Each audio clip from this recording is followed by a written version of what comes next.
Aasta on 1990, ajad on heitlikud, poeriiulid tühjad ning elu Eestis muutuste keerises. Siiski leidub neid, kes näevad ebakindlas ajastus võimalust. Pihtla õlleköögi asutaja Arvet Väli on üks neist. Taskus EPI masinehituse diplom, varasem töökogemus Varma õlletehases ning suur huvi õlle pruulimise vastu. Esimesed sammud pruulikojani olid täis leidlikkust ja visadust. Seadmeid ei saanud poest osta, need tuli ise luua. Põnevat ettevõtte asutamise lugu saab edasi lugeda Pihtla õlleköögi kodulehelt. Seekordses Saarte Hääle videotuuride sarjas viima teid Eesti vanimasse väikepruulikotte ehk Pihtla õllekööki, kus võtab mind vastu pruulmeister ja ettevõtte tänane omanik Alo Väli. No kutsume õlleköögiks teda tegelikult, et siuke köök siis, kus õlu valmib.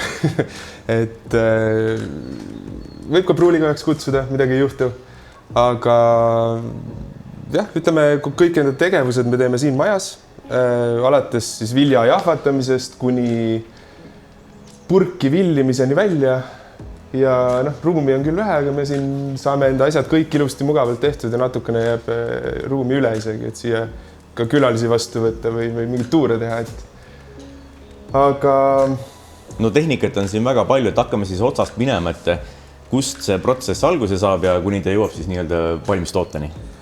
Siin on mingid kotid kohe olemas. No ütleme nii jah, et üks pruulimise päev hakkab siit toanurgast pihta. Et siin kotis odralinnased on ütleme 90-95%, mida me enda õlledes kasutame. Võib maitsta hästi head, võib hommiku elveste pähe kas või süüa. Et võtan siit koti õlale, valan siia nurka linnase veskisse, kus siis valtside vahel see odratera puruks lüüakse ja siis juba see purustatud oder rändab siit mööda seda valget toru, mis siit veskist nüüd välja tuleb, rändab esimesse katlasse. Ja selles esimeses katlas siis hoiame vilja segatuna kuuma veega kusagil tund aega. Ja siis me saame sealt kätte kõik selle magusa ja selle hea virde, millest siis hakkame hiljem õlut kääritama. Aga veel enne, kui me teda kääritama hakkame, me pumpame selle magusa virde järgmisesse katlasse, mis on siis seal taga teises nurgas. Me vaatame siis kohe lähemalt ka täpselt. Ja siin on praegu natukene muude tööde asju ees, aga me mahume siit läbi, et keedukatel siis siin nurgas ja siis siia pumpame sisse selle magusa õllevirde, keedame teda tund aega. Keet on siis selle jaoks, et ühest küljest, et õllele säilivus anda, teisalt ka, et talle sisse keeta siis humal, sest igas korralikus õlles on ikkagi humal ka sees. Ja humal siis annab õllele aroomi, maitse, säilivuse. Ja siit edasi juba, ütleme, inimese töö hakkab nagu läbi saama, et siis me siit pumpame selle mõnusa humalase virde läbi jahuti, läbi plaatjahuti, mis asub siis siin selline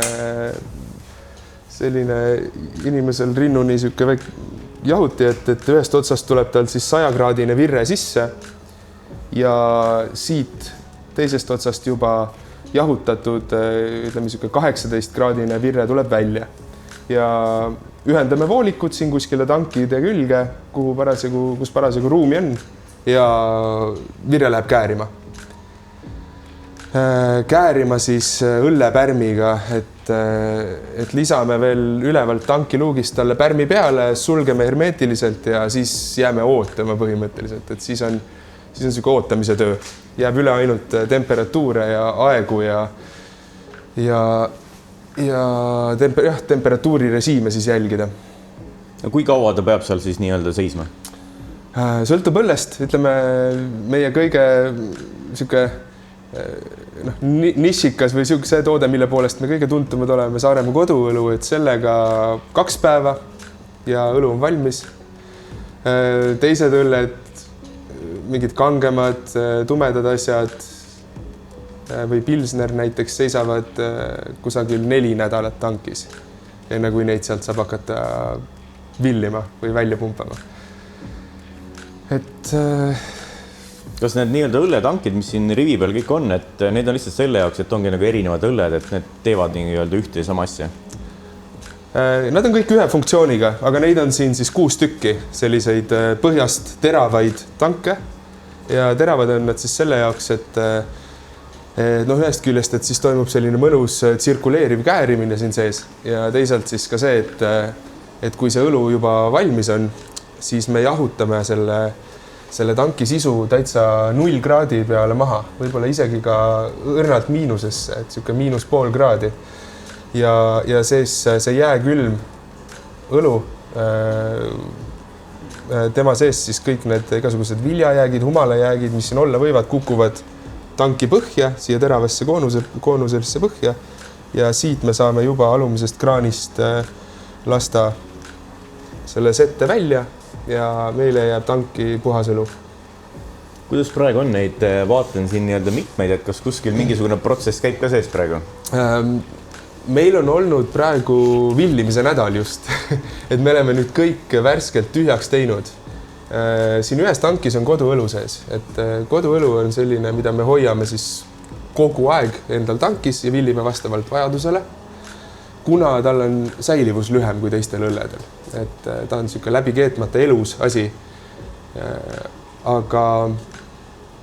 Aga muidu jah, kui asi valmis on, läheb kohe purki ja minema meie juurest.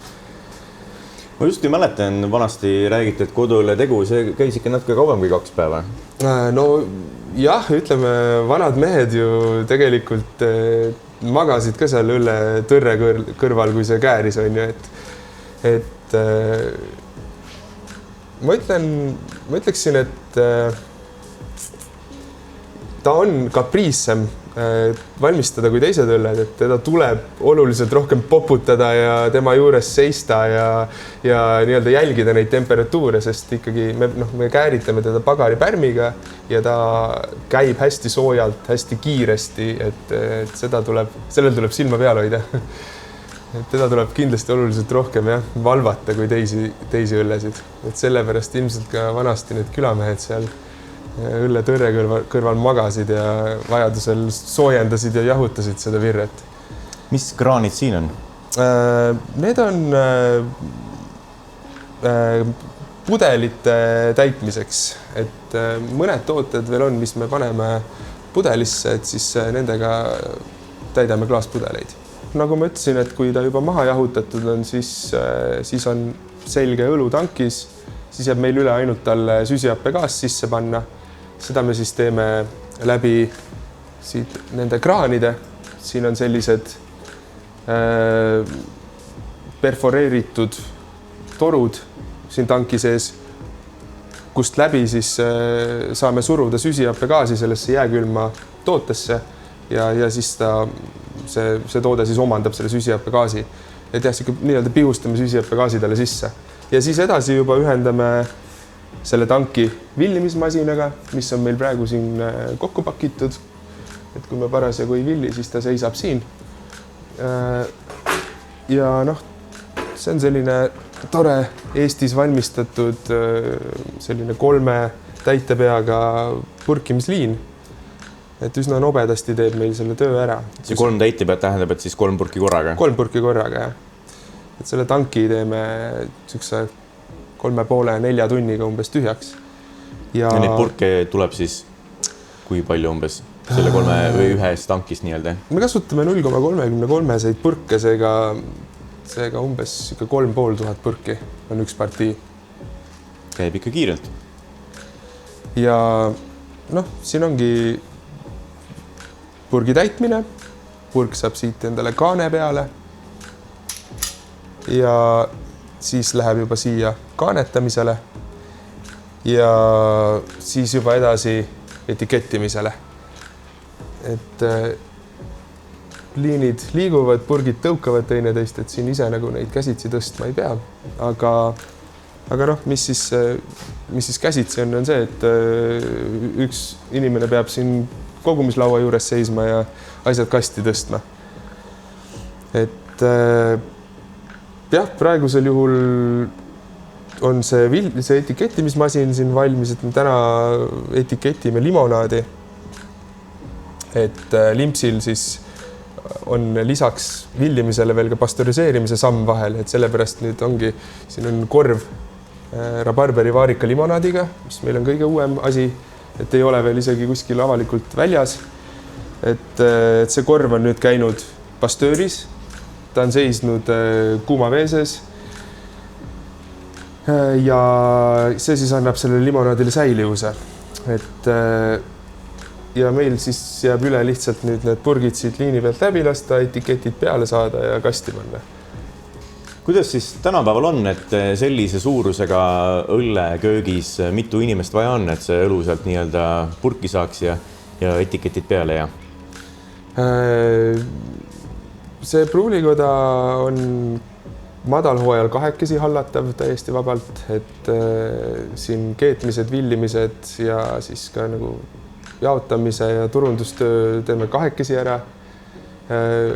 Suvel meid on oluliselt rohkem, et oleme kusagil 6, 7, et see siis hõlmab ka meil kõrval asuvat mekituba, maitsmisruumi, igasuguseid suveüritusi ja pruulikojas on ka tööd suvel oluliselt rohkem.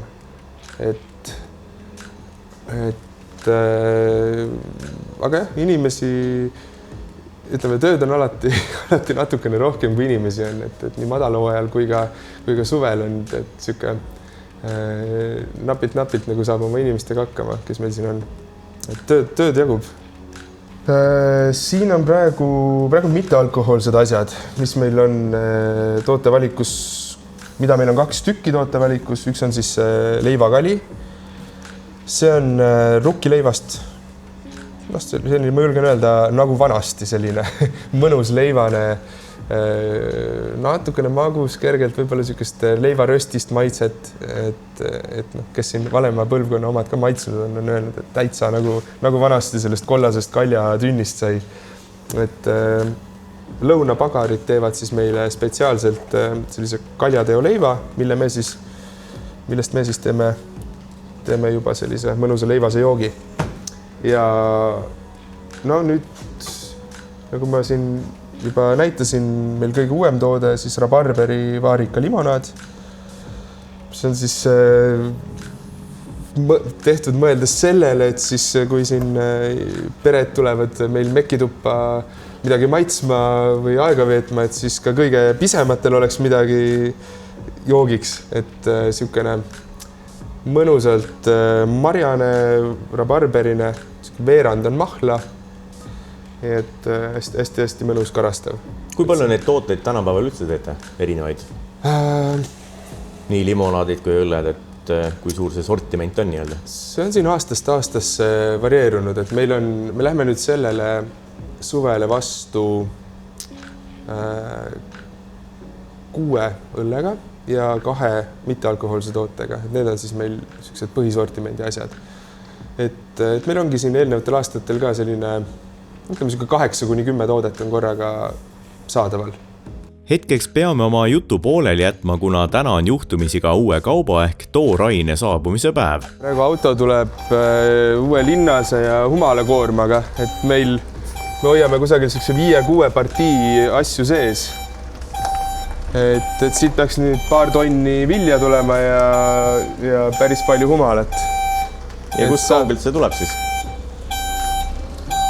Linnased ehk vili tuleb Inglismaalt, Saksamaalt ja humalad kasutame kusagil 7-8 erinevat sorti ja see siis tuleb edasi müüja käest, kes selle siis hangib põhiliselt Ameerika, Uus-Meremaa, Austraalia, sellised Saksa, Tšehhi humalad.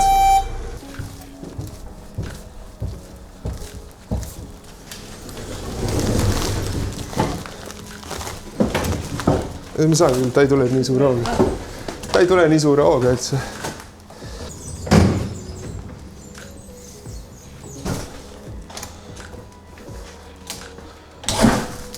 Nüüd on aeg etikettide masinal voolud sisse lülitada ja Alo näitab, kuidas purkidele värvilised sildid peale jõuavad.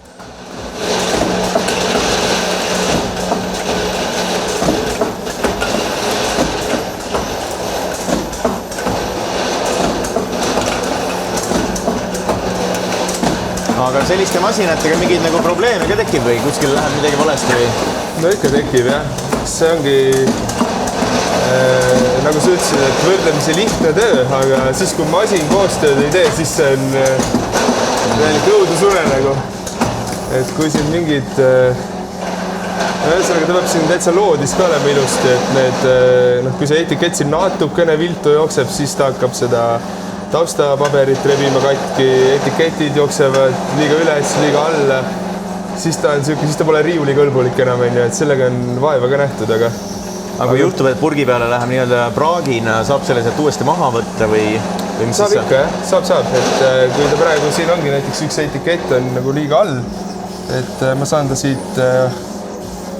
maha võtta ja panna käsitsi uuesti, et eks selliseid väikseid parandusi me teeme kogu aeg, et võtan ta maha ja ma panen ta käsitsi õige kõrguse peale uuesti.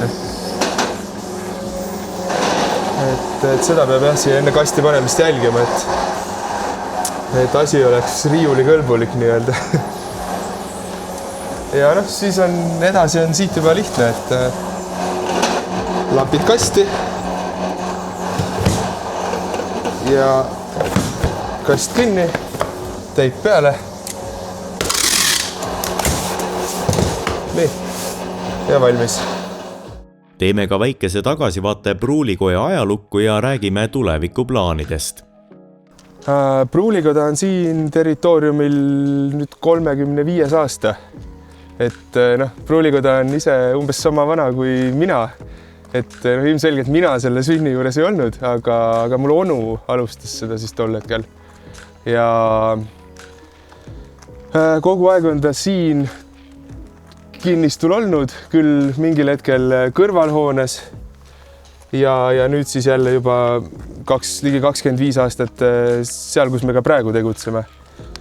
Ja ta on, mul onu on enda raske tööga teenitud pensionil ja me oleme siis enda perega selle asja üle võtnud, et nüüd on siis noorte kord.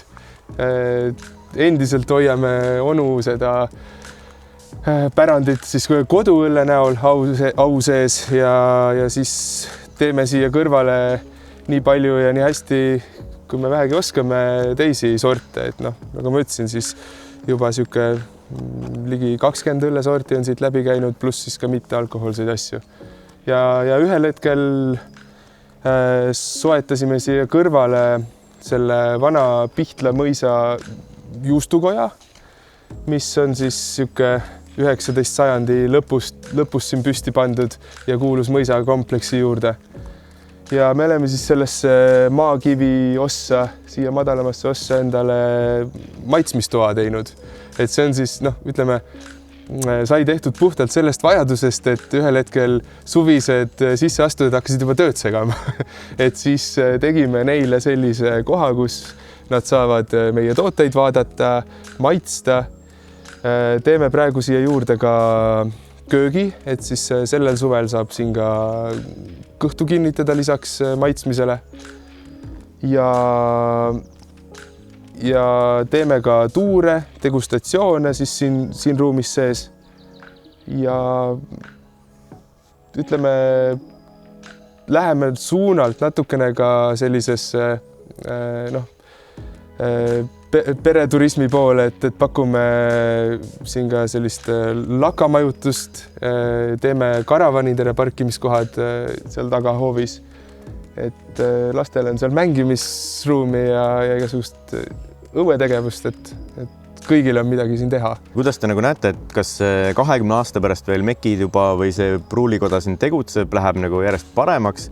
Või pigem see ikkagi võimalik, et nagu hakkab ära vajuma, et ma ei tea, inimesed joovad vähem õllet või kuidagi?